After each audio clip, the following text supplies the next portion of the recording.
travaux pour réaliser une crèche halte-garderie sur la station qui va permettre de doubler la capacité d'accueil.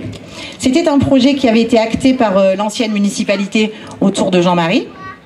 Et là aussi, nous sommes en train de le poursuivre. Alors, le confinement a empêché les travaux de commencer, mais j'espère que nous allons pouvoir très très vite avancer maintenant à l'automne et nous espérons pouvoir livrer pour décembre 2021 cette nouvelle structure d'accueil pour les petits. C'est essentiel pour les familles, bien sûr, d'avoir un endroit pour faire garder leurs enfants. C'est un besoin aussi pour les vacanciers de prendre une pause tout en confiant leurs enfants à une équipe formée et rassurante. Donc ce projet, il permet aussi de garantir des emplois pérennes sur la station et donc de garantir l'installation d'actifs sur toute l'année.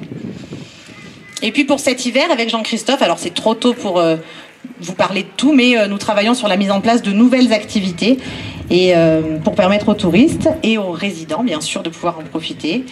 Et il y a évidemment la poursuite de la sécurisation des travaux sur la route, la RN 97, avec l'installation de nouveaux gazex.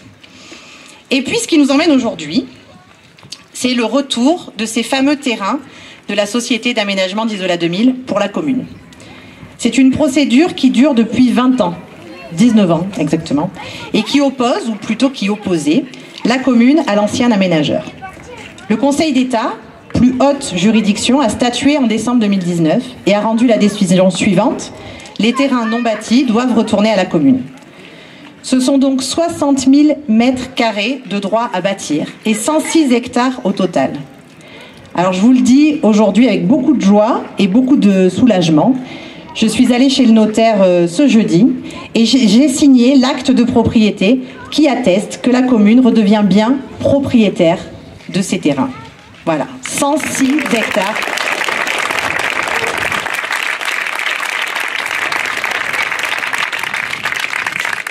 C'est un vrai soulagement. Le retour de ces terrains, c'est la garantie de pouvoir être maître de notre foncier, la garantie de voir de nouveaux projets se réaliser, la garantie que les investisseurs s'intéressent à nous.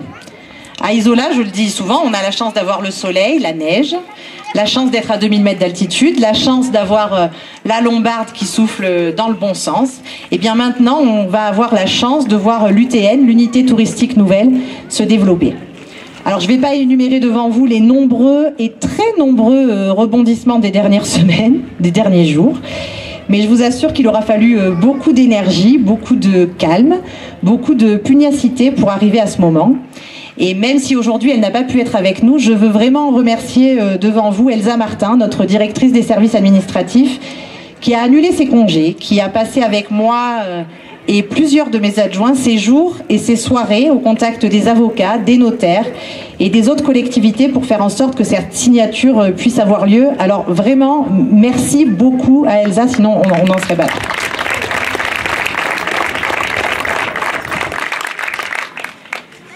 Pour être tout à fait transparente, je m'y suis engagée, nous y sommes tous engagés. Je veux juste vous rappeler que M. Riccobono demandait au départ 47 millions d'euros. Et que de procès en procès, de juridiction en juridiction, l'équipe municipale qui était autour de Jean-Marie n'a jamais rien lâché. Merci Jean-Marie, parce que le Conseil d'État en décembre a ordonné le retour des terrains et l'indemnité de retour a été fixée à 2 800 000 euros. Donc bravo, merci.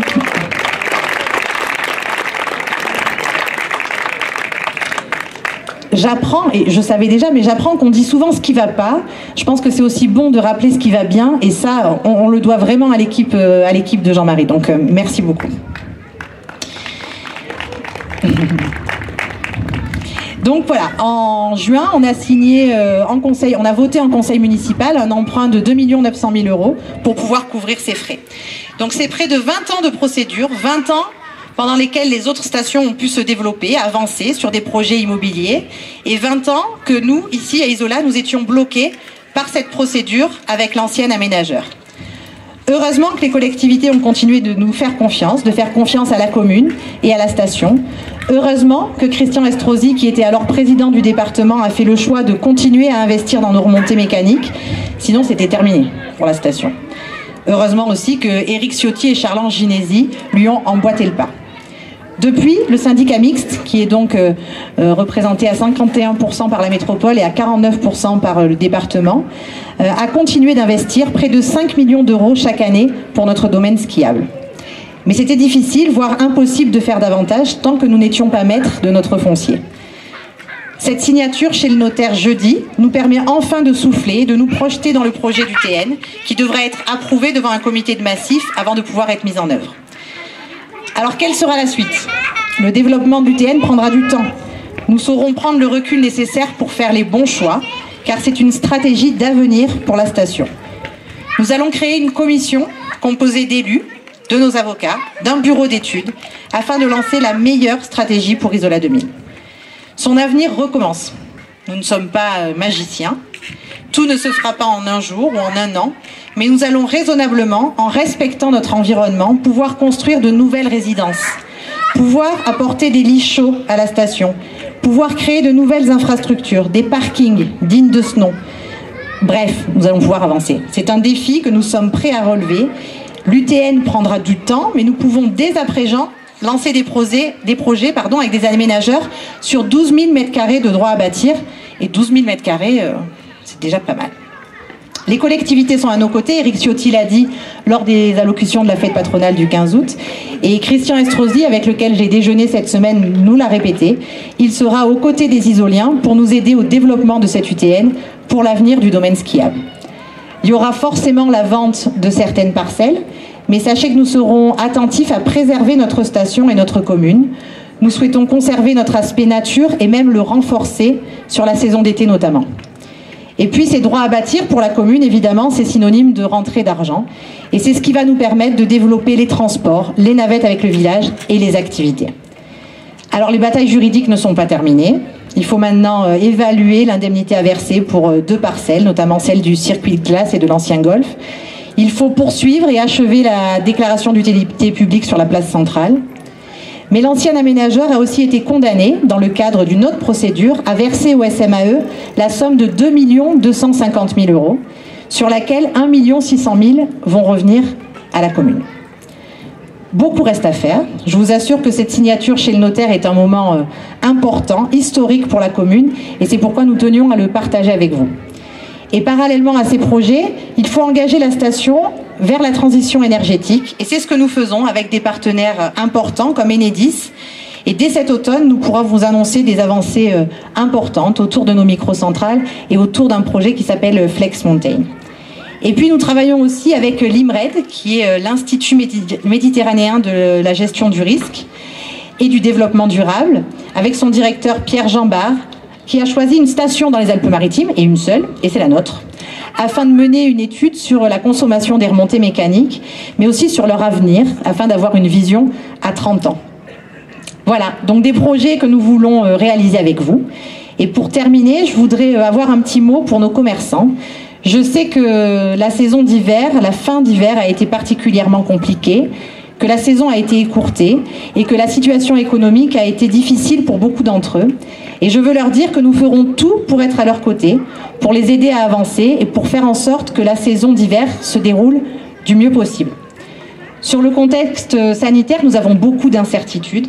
Nous ne savons pas quelle sera la situation demain, mais nous préparons une belle saison avec Jean-Christophe, avec les acteurs économiques, avec l'envie de voir de nouvelles activités se développer.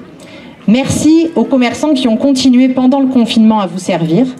Merci à ceux qui jouent le jeu pendant l'intersaison. Merci à ceux qui sont ouverts cet été et présents aujourd'hui. Et merci à tous les commerçants qui, en dépit des difficultés qu'ils traversent, font le choix d'Isola. Je veux vous dire que nous serons toujours à vos côtés. Alors, merci à eux. Vraiment, on peut les applaudir parce qu'ils font...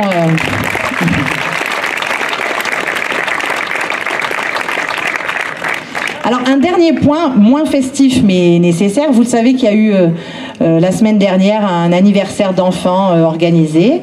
Et lors de cette fête privée, donc, il y a eu une participante qui était montée de Nice pour quelques jours et qui est redescendue ensuite, qui a été testée positif au Covid. Donc, par précaution et parce qu'il y avait des animateurs du centre aéré présents lors de cette soirée, nous avons fermé le centre aéré et la crèche afin que les personnes qui ont été en contact avec la personne testée positive puissent être testées. Donc c'est l'ARS qui a pris la main sur le dossier avec le docteur Bernard Augier, qui est référent de l'ARS pour Lattiné. Les tests PCR ont eu lieu jeudi 20. Et il nous manque encore 2 résultats, mais tous les autres sont négatifs. Donc voilà, c'est une bonne nouvelle. Et puis, c'était important pour nous d'être transparents sur tous les sujets. Donc voilà, sachez que nous prendrons toutes les décisions nécessaires en responsabilité pour vous protéger, mais pour faire en sorte que la station puisse évidemment continuer de tourner le plus normalement possible. Je vous remercie de m'avoir écouté. J'ai pas pu évoquer tous les sujets. Vous savez qu'on travaille aussi sur la mise en place d'une luge 4 saisons, sur l'aménagement de l'ancien lac du Golfe. Alors, on reste là avec vous. Je vais laisser la parole à Caroline. Et après, on vous invite à partager un petit apéritif et nous pourrons évidemment répondre à toutes vos questions. Merci beaucoup. Prenez soin de vous, prenez soin des vôtres. Belle fin d'été à Isola et n'oubliez pas le rendez-vous pour les championnats du monde de trial le premier week-end de septembre. Merci beaucoup.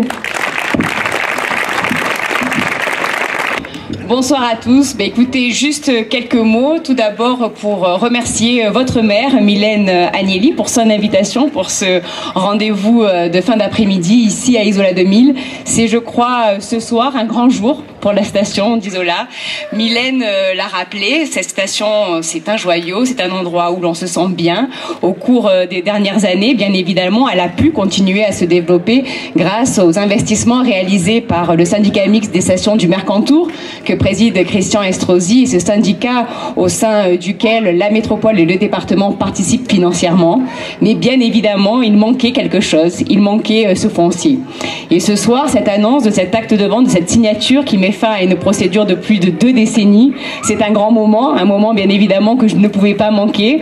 J'ai éprouvé ce besoin d'être avec vous pour partager cette joie, parce que ça fait du bien de partager des bonnes nouvelles, parce que vous le savez, cet attachement à cette station est pour moi profond. J'ai mes attaches familiales, donc je me réjouis tout comme vous de ces annonces à titre personnel, mais si je suis là aussi ce soir, c'est pour vous dire à la fois au nom du département des Alpes-Maritimes, de son président Charles Ginesi, du président de la commission des finances Éric Ciotti, mais aussi au nom de Christian Estrosi, à la fois président de la métropole Nice-Côte d'Azur et président du syndicat mixte des stations du Mercantour, que bien évidemment nous serons aux côtés de la commune pour l'aider dans ce développement, pour que cette station va enfin pouvoir avoir le développement qu'elle mérite. Je connais la volonté et le dynamisme de votre maire de mettre toute son ardeur dans cette tâche avec son équipe municipale qui sont bien sages, bien droits derrière nous.